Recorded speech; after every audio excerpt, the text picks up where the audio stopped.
Hello everyone. आज हम देखेंगे कक्षा 10वीं के भूगोल का पहला अध्याय, भारत संसाधन एवं उपयोग। सबसे पहले अगर भूगोल पढ़ रहे हैं तो जानना होगा कि भूगोल के बारे में बेसिक थोड़ा जानकारी होनी चाहिए। जैसे कि भूगोल की अगर बात करते हैं तो भूगोल शब्द का जो है सर्वप्रथम प्रयोग जो है इरेटोस्थीनिस किए थे। इरेटोस्थीनिस जिसका प्रयोग किया, लेकिन भूगोल का जनक जो है हिकैटियस को माना जाता है। उसके बाद अगर बात करते हैं तो वर्तमान भूगोल की अगर बात करें तो वर्तमान भूगोल का जनक जो है वान हमबोल्ट को माना जाता है। भूगोल किसे कहते हैं, यानी कि भूगोल की अगर बात करें तो अलग अलग जो भूगोल शास्त्री हुए अलग अलग परिभाषा इसका दिए हैं। यानी कि भूगोल वह विज्ञान है जिसमें हम पृथ्वी एवं इससे संबंधित गोलीय पिंडों के बारे में अध्ययन करते हैं, वह भूगोल कहलाता है।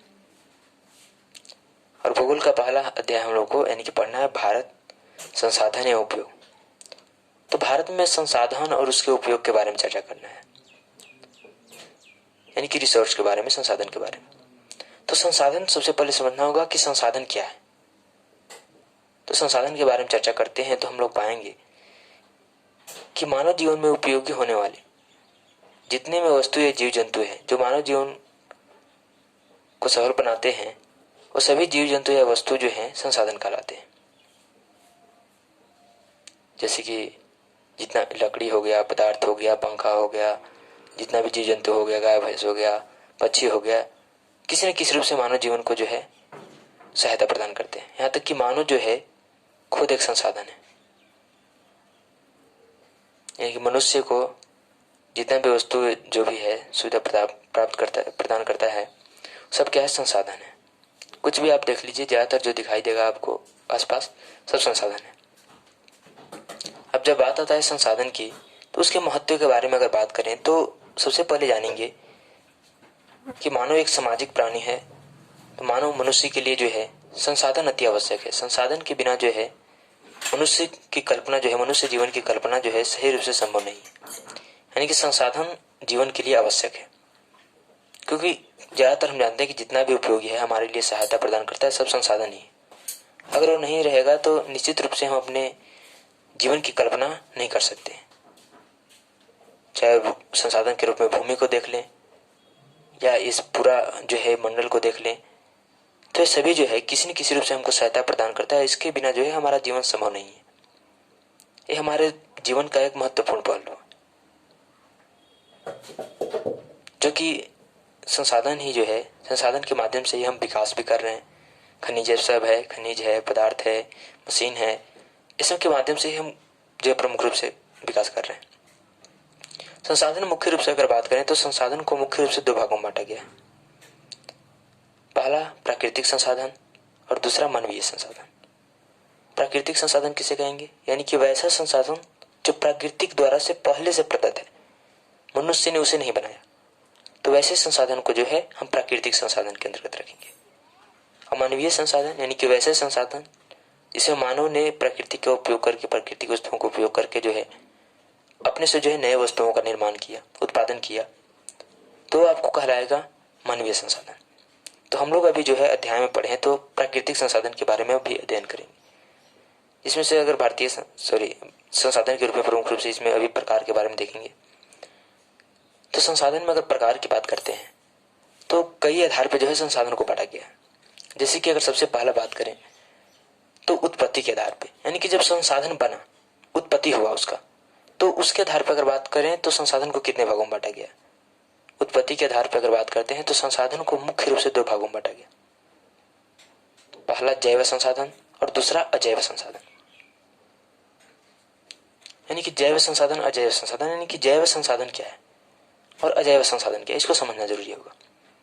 यानी कि ऐसे संसाधन जिसकी प्राप्ति जैव मंडल से हुआ है और जो जिसमें जो है सजीव के गुण जो है पाए जाते हैं, तो जो जिसमें सजीव के गुण पाए जाएंगे वो जो संसाधन होगा आपको जैव संसाधन कहलाएंगे, जो कि जैव मंडल से प्राप्त हुआ है, जीव मंडल से प्राप्त हुआ है।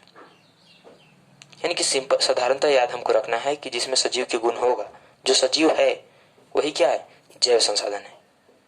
अजैव संसाधन में इसके विपरीत, जिसमें जैव मंडल से जिसको प्राप्त नहीं किया गया है और जिसमें सजीव के गुण नहीं पाए जाते हैं, वो आपको जो होगा अजैव संसाधन कहलाएगा। यानी कि निर्जीव जितना भी वस्तु होगा वो क्या होगा, अजैव संसाधन होगा। सजीव जैव संसाधन, निर्जीव अजैव संसाधन। जैव संसाधन में अगर बात करेंगे तो जैसे कि एग्जाम्पल स्वरूप देख ले तो मनुष्य क्या है, एक जैव संसाधन है, खुद एक यानी कि जैव मंडल से प्राप्त है, इसमें सजीव के गुण है। उसके बाद वनस्पति, ये भी एक जैव संसाधन है, ये भी सजीव है। मत्स्य यानी कि मछली, ये भी संसाधन है। तो ये सब जो है जैव संसाधन के अंतर्गत है। वही जब हम अजैव संसाधन की बात करें तो चट्टान जितना भी है, जितना भी पदार्थ है, ये सब क्या है, अजैव संसाधन के, क्योंकि ये सब निर्जीव है। उसके बाद अगर बात करेंगे तो धातु हो गया, खनिज लवण हो गया, ये सभी जो है अजैव संसाधन होगा आपको, क्योंकि ये सब निर्जीव है। दूसरा जो अगर संसाधन के प्रकार की बात करते हैं तो दूसरा हम देखेंगे उपयोगिता के आधार पे। जब हम संसाधन का उपयोग कर रहे हैं अपने जीवन में, तो संसाधन का उपयोग हम करेंगे तो उसके आधार पे जो है भी संसाधन को मुख्य दो भागों में ही बांटा गया, जिसमें से एक है नवीकरणीय संसाधन और दूसरा है अनवीकरणीय संसाधन। बात आता है कि नवीकरणीय संसाधन, अनवीकरणीय संसाधन, इसको समझना जरूरी है। यानी कि नवीकरणीय संसाधन किसे कहेंगे, तो वैसा संसाधन जिन्हें भौतिक, रासायनिक या यांत्रिक प्रक्रियाओं द्वारा हम पुनः प्राप्त कर सकते हैं। यानी कोई भी प्रक्रिया हो उसके द्वारा हम अगर संसाधन को पुनः प्राप्त कर सकते हैं तो वैसे संसाधन जो हो हमको कहलाएगा नवीकरणीय संसाधन।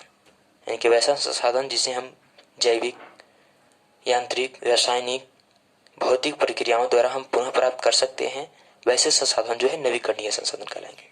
जैसे कि देखें तो सौर ऊर्जा भी प्राप्त कर रहे हैं, फिर उसके बाद जो है अगर सूर्य फिर से उगेंगे, फिर से निश्चित रूप से प्राप्त करेंगे, प्राप्त करना तय है।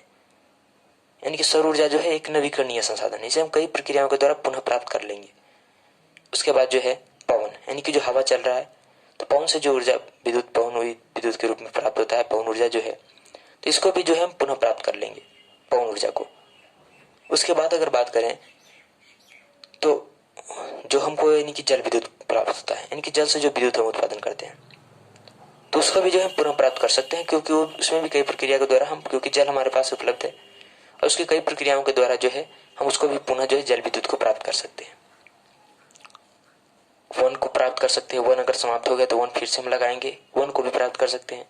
वन्य प्राणी हो गया, ये सब जो है आपको जो है नवीकरणीय संसाधन है।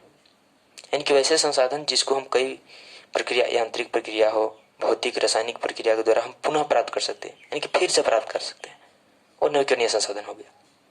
दूसरा आता है अनवीकरणीय संसाधन, इसके विपरीत रहेगा ये भी। यानी कि वैसा संसाधन जिसको हम जो है लंबी अवधि के पश्चात प्राप्त कर सकते हैं, या जिसकी प्राप्त करने की संभावनाएं बहुत कम है। अगर प्राप्त होता भी है तो उसको प्राप्त होने में जो है लाखों वर्ष लग जाएंगे, और कई प्रक्रिया के पश्चात जो है वो हमें प्राप्त होगा। तो ऐसा संसाधन जो होगा वो कहलाएगा अनवीकरणीय संसाधन। एक साधारणता भाषा में कहें तो वैसा संसाधन जिसको हम सरलता से प्राप्त नहीं कर सकते, और कई प्रक्रियाओं के द्वारा लाखों करोड़ों वर्ष पश्चात जो है कई प्रक्रियाओं के पश्चात उसे प्राप्त करेंगे, तो ऐसे संसाधन को जो है अनवीकरणीय संसाधन कहेंगे। यानी कि उसका नया रूप जल्द हमको नहीं मिलेगा, मिलने की संभावना कम है। यानी कि हमारी पीढ़ी हम हैं, हमको नहीं प्राप्त होगा, ये निश्चित है, क्योंकि लाखों वर्ष लग जाएगा उसको बनने में, हमारा कई पीढ़ी समाप्त हो जाएगा। यानी कि वैसा संसाधन जिसे हम पुनः प्राप्त नहीं कर सकते, हम पुनः प्राप्त नहीं करेंगे, तो ऐसे संसाधन को जो है कई प्रक्रियाओं के पश्चात भी हम उसे पुनः प्राप्त नहीं कर सकते हैं, वैसे संसाधन को हम कहेंगे अनवीकरणीय संसाधन। जैसे क्या होगा, जैसे कि जीवाश्म ईंधन, जैसे कि कोयला हो गया। कोयला को हम एक बार प्रयोग कर लें तो उसको हमको प्राप्त करने में लाखों वर्ष लग जाएगा। लाखों वर्ष के पश्चात जो पेड़ पौधा जो भी दबा हुआ होगा जमीन के अंदर, वो कोयला के रूप में परिवर्तित होगा कई प्रक्रिया के पश्चात। पेट्रोलियम हो गया, तो पेट्रोलियम में जितना पेट्रोल, डीजल, ये सब जो है तेल है, ये सब जो है कई लाखों वर्ष के पश्चात जो है फिर से जो पृथ्वी के अंदर बनेगा, पृथ्वी के गर्भ में बनेगा।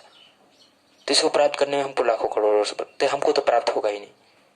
यानी कि निश्चित रूप से याद रखना है कि वैसी संसाधन जिसे हम पुनः प्राप्त नहीं कर सकते और जिसको प्राप्त करने में लाखों करोड़ों वर्षों की अवधि में जटिल प्रक्रिया के पश्चात प्राप्त किया जाता है, वैसा संसाधन अनवीकरणीय संसाधन होगा। जैसे हम बताए कोयला, जीवाश्म ईंधन जो भी हो जाएगा, उसके अंतर्गत पेट्रोलियम हो गया, पेट्रोलियम के अंतर्गत डीजल, पेट्रोल, तेल हो गया, ये सब जो है अनवीकरणीय संसाधन है। आज के लिए इतना ही, आगे हम अगला बार देखेंगे अगले पार्ट में, भूगोल में ही, क्लास 10वीं में, कक्षा 10वीं में, स्वामित्व के आधार पे, यानी किस पे किसका अधिकार रहेगा, इसके आधार पे जो है हम आगे देखेंगे कि संसाधन को कितने भागों में बांटा गया। इस पाठ के लिए इतना ही। धन्यवाद।